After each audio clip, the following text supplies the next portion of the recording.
अस्सलामु अलैकुम रहमतुल्लाहि व बरकातुहू। दरूद शरीफ पढ़ लें। अल्लाहुम्मा सल्लि अला मुहम्मद व अला आलि मुहम्मद व बारिक व सल्लिम। नहमदु व नुसल्ली अला रसूलिहिल करीम, अम्मा बाद। फ़अऊज़ु बिल्लाहि मिनश शैतानिर रजीम। बिस्मिल्लाहिर रहमानिर रहीम। रब्बि इश्रह ली सदरी व यस्सिर ली अमरी वहलुल उक़दतम मिन लिसानी यफ़क़हू क़ौली। Rabbi ज़िदनी इल्मा, rabbi ज़िदनी इल्मा, rabbi ज़िदनी इल्मा। रब्बि यस्सिर वला तुअस्सिर व तम्मिम बिल खैर। सुब्हानक ला इल्म लना इल्ला मा अल्लमतना इन्नका अंतल अलीमुल हकीम। सदक़ल्लाहुल अज़ीम। मेरे भाई मोहतरम, बुज़ुर्गो, दोस्तों, सबसे पहले तो मैं आप हज़रात का, तमाम का और यहाँ पर मौजूद तमाम इंतज़ामियात, इस मदरसे के सदर और मुतज़्ज़िम और सारे लोगों का मैं तहे दिल से शुक्र अदा करता हूँ कि आप लोगों ने मुझे यहाँ पर इनवाइट किया, मुझे मधु किया, यहाँ पर बुलाया और मेरी इज़्ज़त अफ़ज़ाई, हौसला अफ़ज़ाई की। अल्लाह पाक आप लोगों को जज़ाए खैर अता फ़रमाए। मेरे भाई, बुज़ुर्गों, दोस्तों, अल्लाह जल्ले जलालुहु व मन वालू ने हम सबको ईमान वाला बना करके इस दुनिया में भेजा है। हम सारे ईमान वाले मुसलमान हैं। अल्लाह ने हमें मुसलमान कहा, ईमान दिया अल्लाह ने हमें। ये बहुत बड़ी दौलत है। हमें नहीं पता इस ईमान की कीमत क्या है। अल्लाह पाक ने खुद फरमाया है, हदीस कुदसी है, अल्लाह कुद्दूस है। अल्लाह खुद फरमाता है कि सारी कायनात को, ये सातों ज़मीन, सातों आसमान, सूरज, चाँद, सितारे, ज़मीन पर पहाड़, पहाड़ में जितने ख़जाने हैं, समुंदर, समुंदर में जितने ख़जाने हैं, तमाम मखलूक़ात को तराजू के एक पल्ले में रख दो और ये कलमा ला इलाहा इल्लल्लाह मुहम्मदुर रसूलुल्लाह एक पर्चे पर लिख करके, एक कागज़ के पुर्ज़े पे लिख करके तराजू के दूसरे पल्ले में रख दो, तो अल्लाह फरमाता है कि ये कलमे वाला पल्ला वज़नी हो जाएगा। और हम सब जानते हैं कि वज़नी पल्ला जो है नीचे की तरफ आता है और हल्का पल्ला जो होता है वो ऊपर की तरफ जाता है। ये इतना वज़नी है, इतना वज़नी है कि कायनात को उठा करके हवाओं में और फ़िज़ाओं में फेंक देगा। अल्लाह ने वो कलमा अता फरमाया। और फिर अल्लाह ने यूँ फरमाया कि जब तक के एक कलमा पढ़ने वाला इस रूह ज़मीन पर रहेगा, इस कायनात में रहेगा, अल्लाह पाक सारी कायनात के निज़ाम को चलाएगा। और जिस दिन एक कलमा पढ़ने वाला नहीं रहेगा, अल्लाह फरमाता है कि हम इस कायनात को तोड़ डालेंगे। अल्लाह के नज़दीक ईमान वालों की इतनी कद्र व कीमत है कि एक ईमान वाले की वजह से अल्लाह दुनिया के निज़ाम को चलाने के लिए तैयार है। आज इस दुनिया में ईमान वाले ने अपनी कद्र व कीमत को नहीं जाना, अपने आप को नहीं पहचाना, अपने अल्लाह को नहीं पहचाना, अपने अल्लाह को, अपने माबूद को, अपने रब को नहीं पहचाना। दोस्तों, हमने नहीं पहचाना। आज हम उस अल्लाह को छोड़ करके, उसके हुए भेजे हुए रसूल सल्लल्लाहु अलैहि वसल्लम को छोड़ करके हम अपनी मनमर्जी की ज़िंदगी गुजार रहे हैं। हम रब चाही ज़िंदगी नहीं गुजार रहे, हम मन चाही ज़िंदगी गुजार रहे हैं। यही वजह है कि आज सारे आलम के अंदर मुसलमान परेशान हैं, ईमान वाले परेशान हैं। जिस ईमान वाले की वजह से अल्लाह पाक पूरी दुनिया के निज़ाम को चला रहा है, वो इतना कीमती ईमान वाला है जिसकी वजह से आसमानों में जो है सूरज निकल रहा है, चाँद निकल रहा है, सितारे चमक रहे हैं, आसमानों से बारिश बरस रही है और अल्लाह पाक ज़मीन से गल्ले उगा रहा है। कितना बड़ा निज़ाम है ये कायनात का निज़ाम, इतना बड़ा है। हम कभी बैठ कर के सोचें, वो एक ईमान वाले की वजह से, ईमान वालों की वजह से अल्लाह सारी कायनात के, सारी मखलूक को अल्लाह खिला रहा है, पिला रहा है। और आज दुनिया के अंदर ये ईमान वाला परेशान है, जलील हो रहा है, रुसवा हो रहा है। हाँ, मेरे भाई बुजुर्ग दोस्तों, उसकी वजह यह है कि हमने अल्लाह को छोड़ दिया, अल्लाह के हुक्मों को हम तोड़ रहे हैं, नबी के तरीके को हम छोड़ रहे हैं। हाँ, दो चीज़ें हैं, अल्लाह का हुक्म और नबी का तरीका। अल्लाह के हुक्मों को हज़रत मोहम्मद सल्लल्लाहु अलैहि वसल्लम के तरीके से पूरा करने का नाम दीन है। और दीन जिसकी ज़िंदगी में होगा, अल्लाह कहते हैं कि हम उसको दुनिया में भी कामयाब करेंगे और आखिरत में भी कामयाब करेंगे। दुनिया में भी इज्जत, अल्लाह हर एक चीज़ अल्लाह कामयाबी की अता फरमाएंगे, और आखिरत जो हमेशा हमेश की है, अल्लाह पाक वहाँ हमेशा हमेश के लिए कामयाब कर देंगे। दीन, अल्लाह ने दीन हमें कामयाब होने के लिए दिया है, और आज ये दीन हमारी जिंदगियों में नहीं है। जिंदगियों में क्या है, बल्कि हमारी जिंदगियों से धक्के खा रहा है। हज़रत मोहम्मद सल्लल्लाहु अलैहि वसल्लम का लाया हुआ दीन हमारी जिंदगियों से धक्के खा रहा है। आज ये दीन हमारे घरों से धक्के खा रहा है, हमारी शादी ब्याहों से धक्के खा रहा है।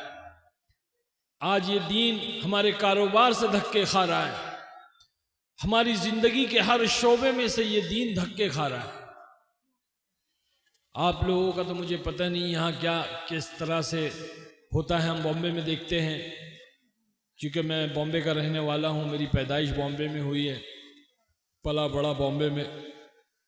अभी कुछ चंद सालों से मैं बेंगलोर सेटल हो गया हूँ। बेंगलोर 15-16 साल हो गए, अब बेंगलोर में रहता हूँ मैं। तो बम्बई, बेंगलोर, ये सारे बड़े बड़े शहर हैं। यहाँ हम देखते हैं शादी ब्याहों में बड़े बड़े हॉलों के अंदर जो है मुसलमानों की जो शादियाँ होती है, वहाँ पर हर किस्म की जो है वो बेहयाई, बेपर्दगी और इसराफ, नाजायज़ चीज़ें, मौसीकी, ऑर्केस्ट्रा, डिस्को, और ये सारी चीज़ें, इस तरह का माहौल होता है। अल्लाह के नबी का दीन जो है रिसेप्शन हॉल के बाहर, कन्वेंशनल हॉल के बाहर, शादी के हॉल के बाहर खड़ा हुआ है, कहता है भाई मैं अंदर आ जाऊं?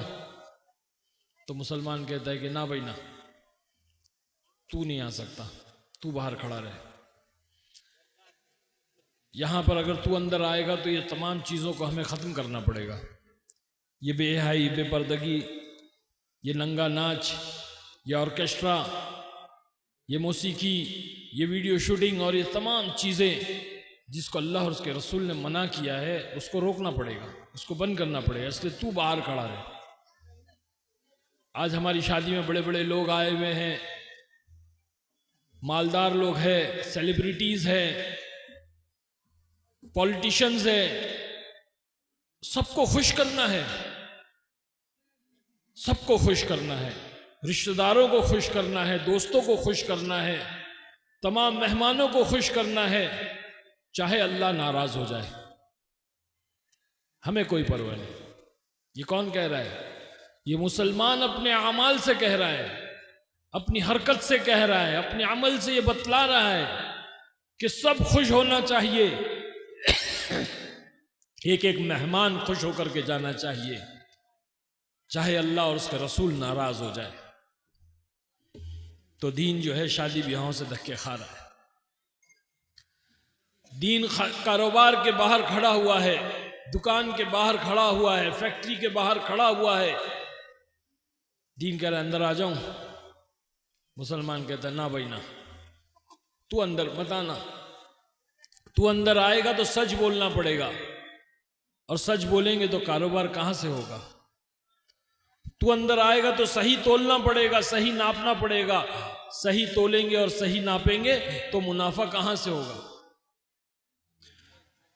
तू अंदर आएगा तो तमाम इंटरेस्ट खत्म हो जाएगा।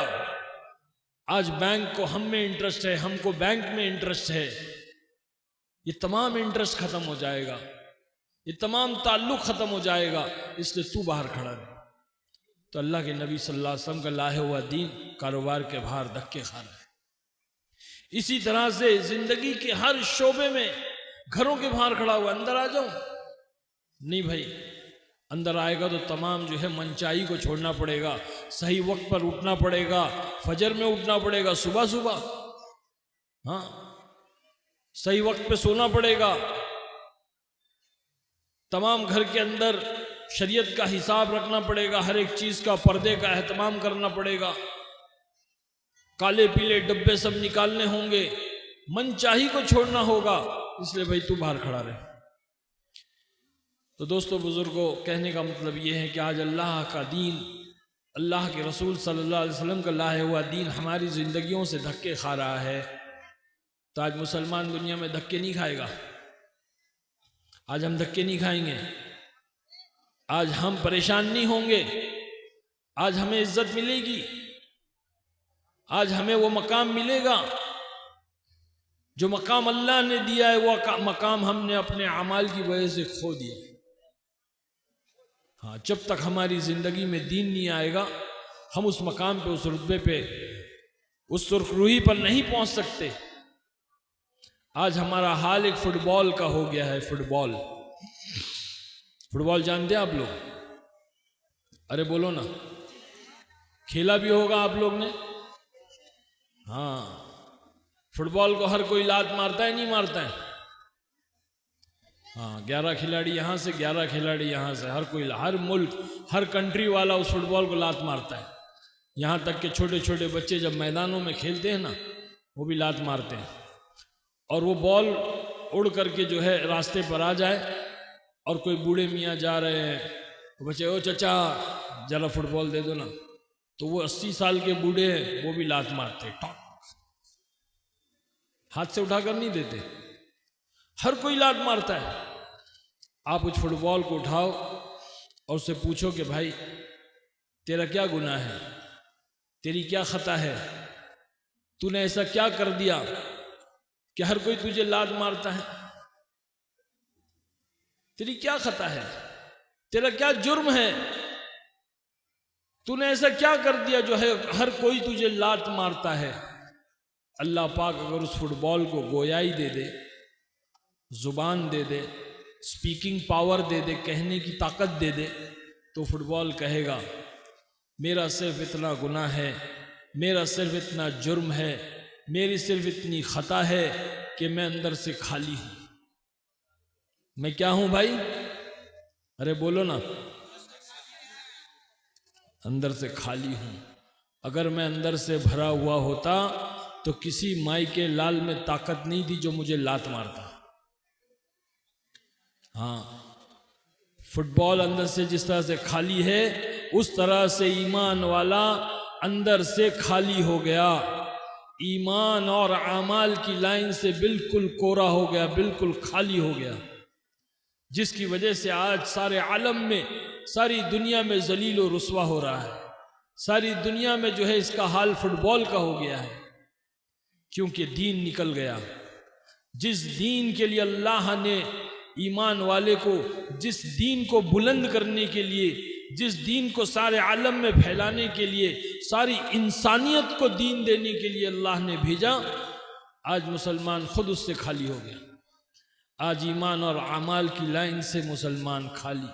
सहाबा इकराम रज़ी अल्लाह तआला अन्हुम अजमईन ईमान और अमाल की लाइन से पुर थे, भरे हुए थे।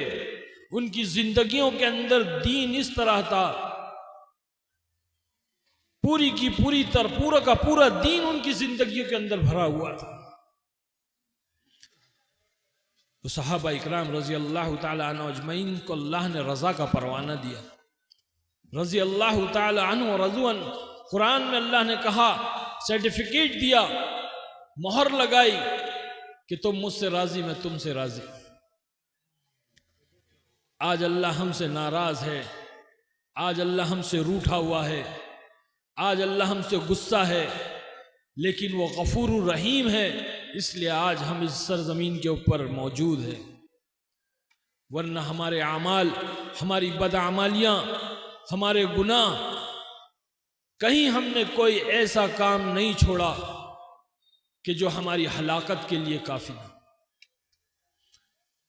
मेरे भाई बुजुर्गों, दोस्तों, मैं आपके सामने आया नहीं, अल्लाह ने मुझे भेजा है। अल्लाह ताला हर शोबे में से लोगों को भेज रहा है। आज दुनिया के अंदर दावत और तबलीग की मेहनत, एक अजीम शान मेहनत, एक वो मेहनत जिसको सारे नबियों ने किया, एक वो मेहनत जिसको अल्लाह के रसूल सल्लल्लाहु अलैहि वसल्लम ने किया। वो दावत तबलीग की मेहनत की बरकत से अल्लाह ताला ने आज मुझे आपके सामने भेजा। मुझे ही नहीं बल्कि बड़े बड़े बादशाह आ रहे हैं, मुल्कों के बादशाह, शहजादे, बड़े बड़े डॉक्टर, इंजीनियर, बड़े बड़े ताजिर, हर लाइन हर शोबे से लोग आ रहे हैं और आकर एक ही बात कह रहे हैं कि भाई मेरी कामयाबी भी अल्लाह ने दीन में रखी है और तेरी कामयाबी भी अल्लाह ने दीन में रखी है। तू भी दीन सीख ले, मैं भी दीन सीख लूँ, हम सब मिल कर दीन सीखे और दीन पर अमल करे, अल्लाह हमसे राज़ी हो जाएगा। हमारी ज़िंदगी क्या थी? हमारी ज़िंदगी गुनाहों में मुब्तला थी, बदकारियों में, और ना जाने कैसे कैसे गुनाह, कहना भी नहीं अच्छा लगता है। ऐसी ज़िंदगी से अल्लाह ने निकाल करके भेजा। अल्लाह ने दीन की समझ अता फरमाई, अल्लाह ने दीन पर चलने की तौफीक दी, दीन की मेहनत की तौफीक दी। आप लोगों के सामने अल्लाह ने पेश किया, क्योंकि कल क़यामत में ये कोई नहीं कह सकेगा, कोई ये नहीं कह सकेगा कि मुझे कोई समझाने वाला नहीं आया था, मुझे कोई बतलाने वाला नहीं आया था। अल्लाह ने आज इस दुनिया के अंदर हुज्जत कायम कर दी। हर किसी को अल्लाह के बंदे आ करके अपना जान अपना माल लगा करके आ रहे हैं और दीन समझा रहे हैं। आज हम यहाँ जो जमा हुए हैं, ये किस लिए जमा हुए हैं? ये कुरान का सीखना सिखाना, कुरान मुकम्मल दीन है। इन बच्चों ने इस कुरान को अपने सीनों के अंदर उतारा है, ये बहुत बड़ी दौलत है। जैसे मौलाना ने भी बतलाया कि कल क़यामत के अंदर ये कुरान हुज्जत बन करके सामने आएगा, ये कुरान हिफाजत बन करके सामने आएगा, ये हमारी तरफ से वकालत करेगा, अल्लाह से झगड़ेगा। हाँ, कब्र में भी झगड़ेगा, मैदान महशर में भी झगड़ेगा, उस वक्त तक के अल्लाह से झगड़ेगा जब तक कि जो है हाफिज कुरान को जन्नत में ना पहुंचा दे। ये कुरान को सीखना भी है, सीख कर समझना भी है और समझ कर अमल करना भी है। मेरे भाई बुजुर्ग दोस्तों, एक वाक़या याद आया। एक बहुत बड़ा गुनहगार आदमी था, बहुत गुनाह किए थे उसने, बहुत गुनाह किए थे, बेइंतहा इंतहा कर दी थी गुनाह की। उसका इंतकाल हो गया, अल्लाह की बारगाह में पेशगी हुई। अल्लाह ने फरिश्तों को हुक्म दिया कि जाओ इसको ले जाओ, इसके ऊपर अजाब शुरू कर दो। फरिश्ते उसको ले गए, अजाब शुरू हो गया। कुछ वक्त गुजरा, 3 साल 4 साल। अल्लाह ने फरिश्तों को बुलाया, कहा कि उसका अजाब रोक दो। फरिश्ते अर्ज करने लगे, बारी ताला इसके नामा आमाल के अंदर तो अभी बहुत गुनाह बाकी है, बहुत आजाब बाकी है, आपने इसे क्यों रोक दिया? अल्लाह जल्ले जलालुहु व मन्नवालु ने फरमाया कि इस शख्स के घर में एक बेटा पैदा हुआ था और उसने उस वक्त ये नीयत की थी कि मैं अपने बच्चे को हाफिज कुरान बनाऊंगा। क्या नीयत की थी भाई?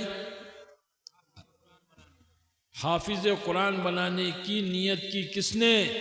उस गुनहगार ने जो शराबी था, जुआरी था, जानी था, बदकार था, अल्लाह का बागी था। उसने नीयत की थी, सिर्फ नीयत, कि मैं अपने इस बच्चे को हाफिज कुरान बनाऊंगा। और मौत मुकद्दर थी, मौत आ गई, उसका इंतकाल हो गया। इंतकाल हो गया, अजाब शुरू हो गया। अब यहां पर यह बच्चा बड़ा होने लगा, 3 साल 4 साल का हुआ, मकतब में गया और मकतब में जा कर के उस बच्चे ने कहा पहली बार बिस्मिल्लाहिर्रहमानिर्रहीम। अल्लाह फरमाता है कि इसका बच्चा मुझे रहमान और रहीम कहे और मैं इसको अजाब दूं, ये मेरी शान के खिलाफ है, ये मेरी शान के खिलाफ है। इतना गफूरुर रहीम अल्लाह है। सिर्फ नीयत करने पर अल्लाह ने उस गुनहगार की मग़फ़िरत कर दी। मेरे भाई बुजुर्गों दोस्तों, ये मामूली अमल नहीं है। कुरान का सीखना ये मुकम्मल दीन है। मुकम्मल दीन के ऊपर अल्लाह ने अपनी मदद और नुसरत का वादा रखा। आज हम में से बहुत सारे लोग हैं जो दीनदार हैं माशाल्लाह, जो 5 वक्त की नमाज पढ़ते हैं, रमज़ानुल मुबारक के रोज़े रखते हैं, माल है तो ज़कात देते हैं, हज करते हैं, उम्रा करते हैं। लेकिन मेरे भाई बुजुर्गों दोस्तों, हम अगर गौर से देखें तो ये तमाम अमाल जो हम करते हैं ये इबादत की लाइन का दीन है। इबादत की लाइन का दीन है ये। अभी दीन के 5 शोबे और 4 शोबे और बाकी है। हाँ, ईमानियात की लाइन का दीन सबसे पहला है, जिसकी हमें खबर भी नहीं। ईमान का कलमा भी बहुत सारे मुसलमान ऐसे हैं जिनको कलमा भी नहीं आता, क्योंकि हम अल्लाह के रास्ते में चलते रहते हैं। जब हल्के लगते हैं, कलमा सुनते हैं, तो उनको कलमा के अल्फाज भी उर्फ भी नहीं पते। ईमानियात की लाइन का दीन है, इबादत की लाइन का दीन है, मामलात की लाइन का दीन है, माशरत की लाइन का दीन है और अखलाक की लाइन का दीन है। ये 5 शोबे हैं दीन के, जिसमें से हम जो करते हैं उसमें इबादत की लाइन का थोड़ा सा दीन पर अमल करते हैं। ये बाकी शोबों को सीखना है।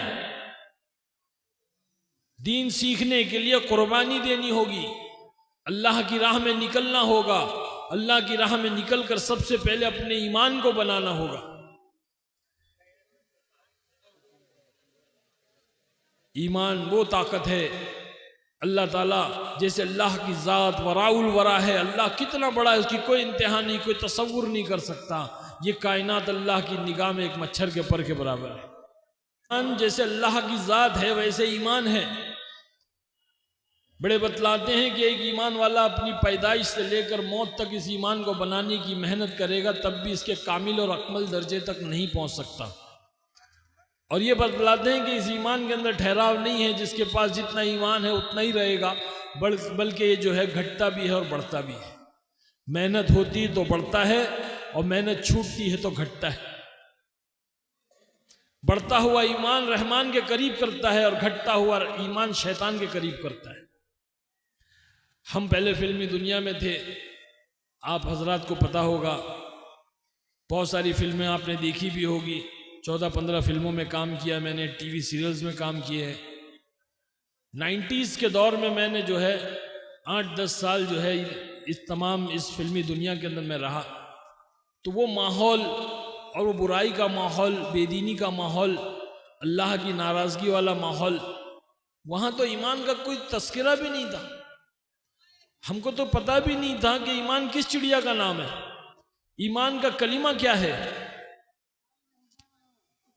अल्लाह पाक ने लेकिन रहम का, करम का, फजल का मामला किया कि अल्लाह ने अपनी रहमत की निगाह डाली और अल्लाह ने रहमत की रस्सी डाल करके उस दुनिया से निकाला। हमारा कोई कमाल नहीं। एक जमात आई, उस जमात को पता चला कि भाई इस मोहल्ले के अंदर, इस इलाके के अंदर एक मुसलमान रहता है जो फिल्मों में काम करता है, लेकिन जमात वालों से मुलाकात नहीं करता। क्योंकि हमारे जहन में ये था कि ये जमात वगैरह ये सब जो है ना, ले जाकर के मुल्ला मौलवी बना देते हैं, मुल्ला मौलवी बना देते हैं। तो जमात से मिलते नहीं थे हम। लेकिन उस जमात के अंदर एक जो अमीर साहब थे, बहुत पुराने बुजुर्ग थे, अल्लाह वाले थे, उन्होंने कहा कि ठीक है, ये कब जाते हैं अपने काम पर, शूटिंग पर कब जाते हैं? तो कहा कि सुबह 7 बजे निकलते हैं।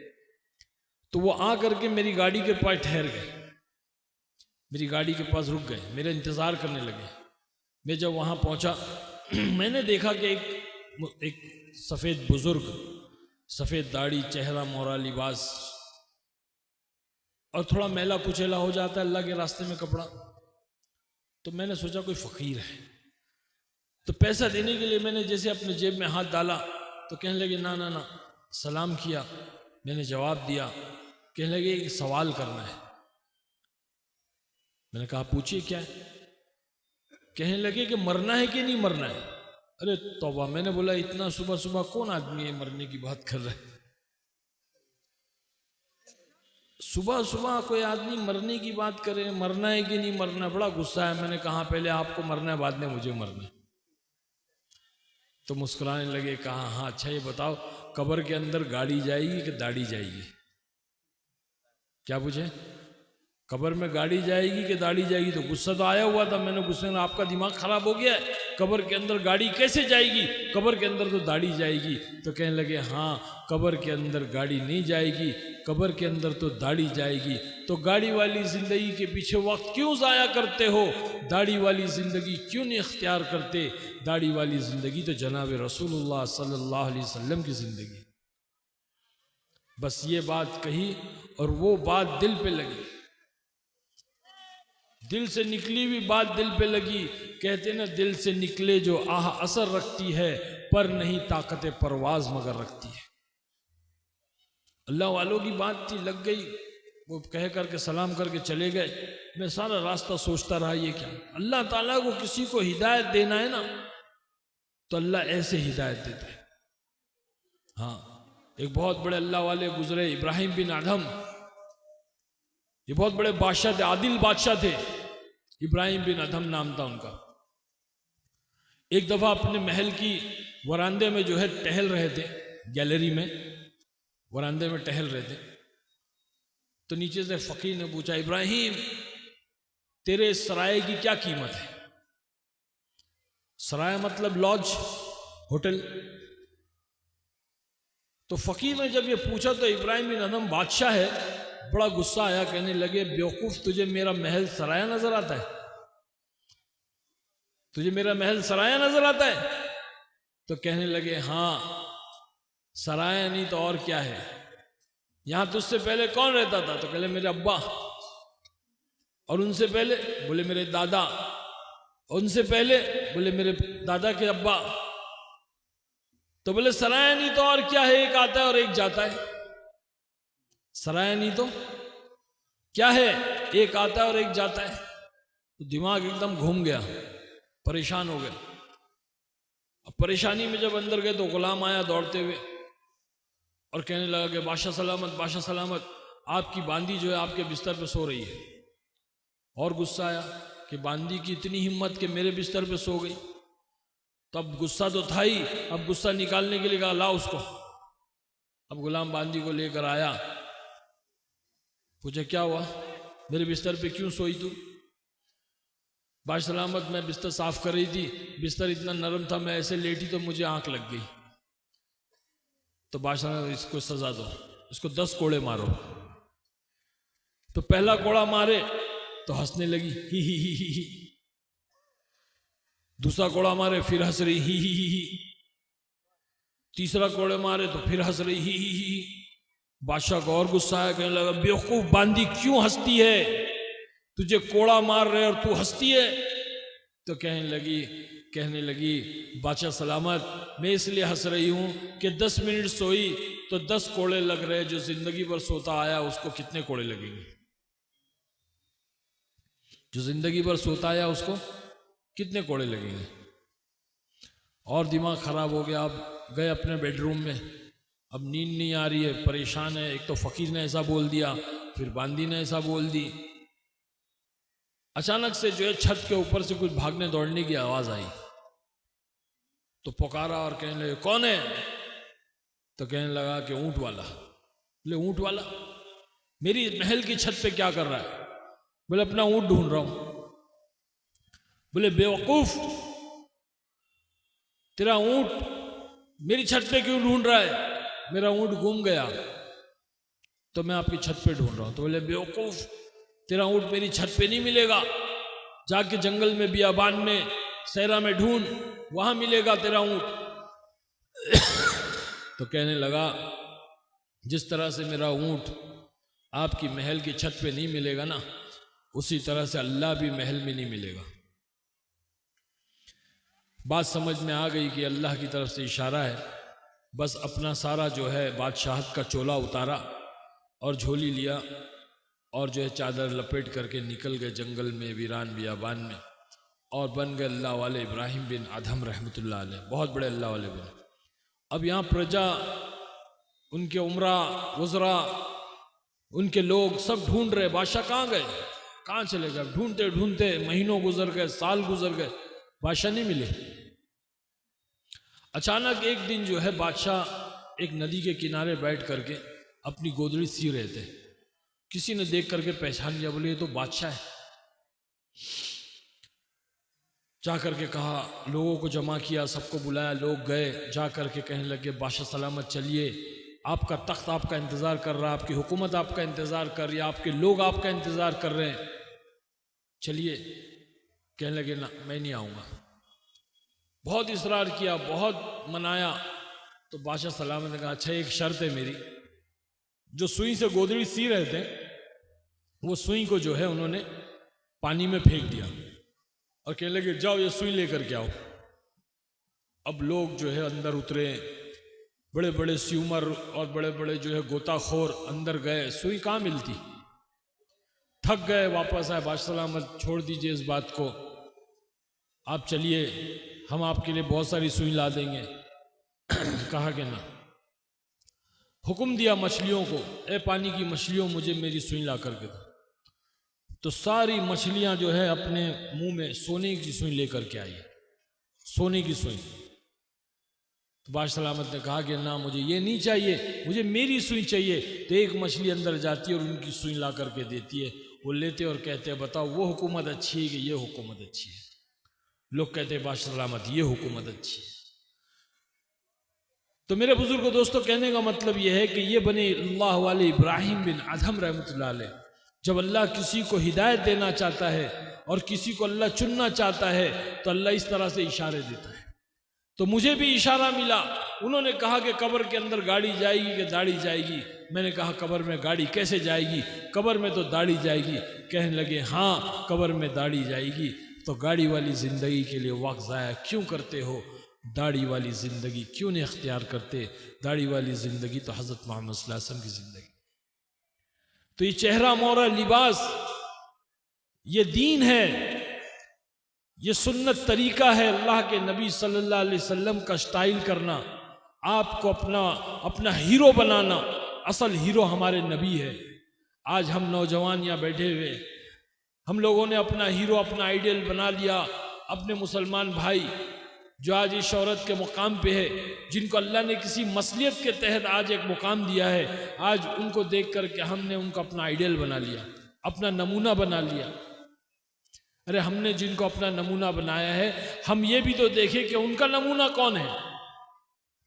हम उनको फॉलो कर रहे हैं, हम उनके फैशन और उनके स्टाइल को फॉलो कर रहे हैं। हम ये भी देखें कि वो किन के स्टाइल और किन के फैशन को फॉलो कर रहे हैं।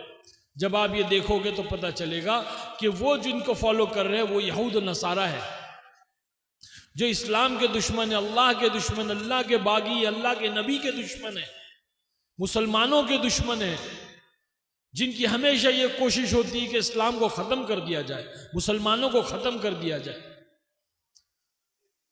उनको फॉलो कर रहे हैं। क्योंकि मैंने मेरी फिल्म, पहली फिल्म जो फूल और कांटे थी, उसमें जो मैंने स्टाइल किया था, रॉकी का जो स्टाइल मैंने किया था, जो पोनी टेल और जैकेट और बिटल्स, वो फॉरेन का, बॉलीवुड का, हॉलीवुड का एक स्टार था, उसका मैंने कॉपी किया था। तो बॉलीवुड में जो स्टाइल और फैशन आता है वो हॉलीवुड से आता है। हाँ, तो जाने अनजाने में हमने उनको अपना इमाम बना रखा है, अपना आइडल बना। हमारे हीरो तो हमारे नबी है। उनका चेहरा मोहरा लिबास, उनका स्टाइल, उनका तरीका, उनकी सुन्नतें हमारी जिंदगी में आना चाहिए, जिससे अल्लाह हमसे राजी होगा। आज हम अल्लाह के दुश्मनों को, जिनको अल्लाह ने मगजूब कहा, गैरिल मगजूब अलैहिम, जिन पर अल्लाह ने लानत भेज दी, आज उनके तौर तरीके हमारे नौजवान बच्चे और बच्चियों के अंदर है। तो हम जिनको फॉलो कर रहे हैं वो यहूद और नसारा को फॉलो कर रहे हैं। अब वो यहूद और नसारा किसको फॉलो कर रहे हैं? उनका भी तो कोई इमाम होगा, उनका भी तो कोई इमाम होगा। तो जब हम देखेंगे उनका इमाम कौन है, वो किसको फॉलो कर रहे हैं, तो पता चलेगा कि वो कुत्ते को फॉलो कर रहे हैं। कुत्ता आगे आगे चलता है, अंग्रेज पीछे पीछे चलता है। ये अंग्रेज समझता है कि मैं कुत्ते का मालिक हूं और कुत्ता समझता है कि मेरा नौकर है, मेरे पीछे पीछे आ रहा है। कौन मालिक है कौन नौकर है पता नहीं। उसको पेशाब पैखाना आता है तो ये अंग्रेज लेकर जाता है उसको पेशाब पैखाना कराने के लिए। तो जो कुत्ते को फॉलो कर रहे हैं हम उनको फॉलो कर रहे हैं, उनके तरीके, उनके फैशन, उनके स्टाइल को हम अपना रहे हैं। जो खुद अपने फैशन और अपने स्टाइल से मुतमईन नहीं है, कभी बेल बॉटम पे आ जाते तो कभी बैगी पे आ जाते, कभी चुस्त पे आ जाते, कभी हाफ चड्डी में आ जाते, तो कभी किस में आ जाते, कभी तो नंगे हो जाते। वो मुतमईन ही नहीं अपने तरीके से। हमारे नबी ने हमको मुतमईन किया, एक ही तरीका, 1400 साल 1500 साल से एक ही तरीका, पहरन, तहमन, दाढ़ी, टोपी, अमामा, एक ही तरीका, 1500 साल से। हमारे मुंबई के अंदर एक नौजवान अल्लाह के रास्ते में निकला, बहुत मालदार था, बहुत मालदार। रोजाना नए नए ड्रेस, नए नए जो है लेटेस्ट मोबाइल, और जो है नए नए परफ्यूम, नई नई घड़ियां, जूते नए, रोजाना उसका कुछ ना कुछ ऐसा रहता था। बहुत मालदार था, खूबसूरत। अल्लाह वालों की नज़र पड़ी, इतना खूबसूरत मुसलमान बच्चा है, ये कौन से फैशन में पड़ा हुआ है। मेहनत की, मुलाकात की, बात की, तश्कील हो गई। 4 महीने लेकर गए। 4 महीने के अंदर अल्लाह ने ऐसे जो है बदलाव किया, ऐसा चेहरा मोहरा लिबास बदला। हाँ, चेहरे पे दाढ़ी आ गई, सर पे अमामा आ गया, झुब्बा बिल्कुल बदल गया। क्यों बदला? क्योंकि ईमान बढ़ा, और ईमान आदमी को जो है वो दीन पर लाता है, ईमान नबी के तरीके पर लाता है, ईमान जो है आखिरत की फिक्रें पैदा करता है। ये ईमान तो इतना बदलाव आया कि जब बदल कर 4 महीने लगा कर मुकम्मल करके जब अपने घर में आया, तो जैसी घर में दाखिल हुआ तो उसकी दादी जो थी, पुराने ज़माने की फैशनेबल मेम साहब जिसको कहते हैं, मालदार औरत, बुढ़ापे में भी लाली पाउडर नहीं छोड़ती है, वो बैठी हुई थी। उसने देखा कोई मौलवी साहब अंदर आ रहा है, तो देखी कौन है ये मौलवी साहब अंदर आ रहा है। जब नजदीक आया तो देखे तो पोता है मेरा। देख करके एकदम नाराज हो गई, एकदम खौल गई। अरे ये क्या होलिया बना लिया, ये किसका होलिया इख्तियार कर लिया? अरे मैं तो तेरी शादी के इंतजार में बैठी हूं, तुझे लड़की कौन देगा? कौन कह रही है भाई? अरे बोलो ना। दादी नहीं, मुसलमान दादी कह रही है, मुसलमान औरत कह रही है कि ये किसका होलिया इख्तियार कर लिया, ये किसका तरीका इख्तियार कर लिया? मैं तो तेरी शादी के इंतजार में जिंदा हूं, तुझे लड़की कौन देगा? इस होलिये में तुझे लड़की कौन देगा? मुसलमान दादी कह रही है पोते से। अल्लाह पाक ने उस पोते के दिलो दिमाग में अजीब बात डाली। कहने लगा, दादी माँ, जिनका हुलिया मैंने अख्तियार किया है ना, अल्लाह ने उनको 11 बीवियां दिया था, तो क्या मुझे एक नहीं देगा? क्या बोला? जिनका हुलिया मैंने अख्तियार किया, अल्लाह ने उनको 11 बीवियां दिया था, तो क्या मुझे एक नहीं देगा? मेरे भाई बुजुर्गों, दोस्तों, हमारा ये यकीन बने, ऐसा हमारा यकीन बने कि हम अल्लाह के नबी सल्लल्लाहु अलैहि वसल्लम के तरीके पर अपनी ज़िंदगी को लाएंगे, अल्लाह हमको दुनिया में भी कामयाब करेगा, आखिरत में भी कामयाब करेगा। इसी के लिए सारी मेहनतें हैं, इसी के लिए जान माल वक्त लगाना है कि अल्लाह के रास्ते में निकल कर के ईमान बनाए। ईमान बनेगा, दीन ज़िंदगी में आएगा, दीन ज़िंदगी में आएगा, अल्लाह दुनिया में भी कामयाब करेगा, आखिरत में भी काम करेगा। सब नियत करते हैं इंशाअल्लाह, अल्लाह के रास्ते में निकलेंगे सब इंशाअल्लाह, दीन सीखेंगे। भाई देखो, ये जो मदारिस है ना, ये दीन सिखाने की जगह है, यहाँ दीन सिखाया जाता है। बचपन से बच्चों को जो है कुरान सिखाया जाता है, उसका मायने बतलाया जाता है, उनको हाफिज बनाया जाता है, उनको आलिम बनाया जाता है, उनको मुफ्ती बनाया जाता है। ये बहुत बड़ी चीज़ है, ये अल्लाह का बहुत बड़ा फजल और करम है कि अल्लाह ने हमारे इस हिंदुस्तान के अंदर इन चीज़ों को एक बड़ी तादाद में अल्लाह ने हमको दिया है। हिंदुस्तान के अंदर बड़े बड़े मदारिस है, मकातिब है। अल्लाह सलामत रखे उलमा इकराम को। ये अम्बिया के वारिस है जो इतनी कुर्बानी दे करके हमारे बच्चों को दीन सिखा रहे हैं, और इन्हीं की वजह से आज दीन की एक शक्ल इस दुनिया में बाकी है। ये मदारिसों की वजह से दीन की, इस्लाम की एक शक्ल दुनिया के अंदर बाकी है। हाँ, वरना हमने तो कुछ कहीं नहीं छोड़ा कि भाई दीन इस्लाम ख़त्म हो जाए। हमारे हाथों से अपने पैरों पे हम कुल्हाड़ी मार रहे हैं। तो इनका ताउन करें, इनका ताउन करना भी अल्लाह के दीन का ताउन करना है। हाँ, अल्लाह के दीन का काम है ये कि इनका ताउन करें, इनकी मदद करें हर लाइन से, अपने जान से, अपने माल से।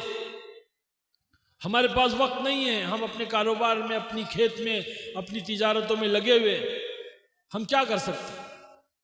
कम से कम अपना माल लगाएं ताकि इस माल से बच्चे खाएं पिए, इनकी सहूलतें, इनकी ज़रूरतें पूरी हो और इनको आसानियां हो। ये असातिज़ा, ये जो उस्ताद, ये मेहनत करने वाले, ये सारे जो है इनके लिए भी एक कोई रास्ता बने ताकि इनका भी जो है घर है, इनकी फैमिली है, इनकी ज़रूरतें हैं। ये तमाम चीज़ें हमारे अल्लाह ने हमको दिया, जिम्मेदार बनाया है। तो नियत करें कि इंशाअल्लाह हम पूरा ताउन करेंगे सब इंशाअल्लाह। जरा जोर से बोलो भाई इंशाअल्लाह। इंशाअल्लाह में भी कंजूसी मत करो, ठीक है? मेरी तबीयत नहीं ठीक है, खांसी आ रही, गले में कोई खराश हो गई। मैं और बात करना चाहता हूँ लेकिन नहीं हो पा रहा है, मेरा दिमाग नहीं चल रहा है। इसलिए मैं आप लोगों से माज़रत चाहता हूँ और इंशाअल्लाह ताला अल्लाह ने चाहा तो ज़िंदगी रही तो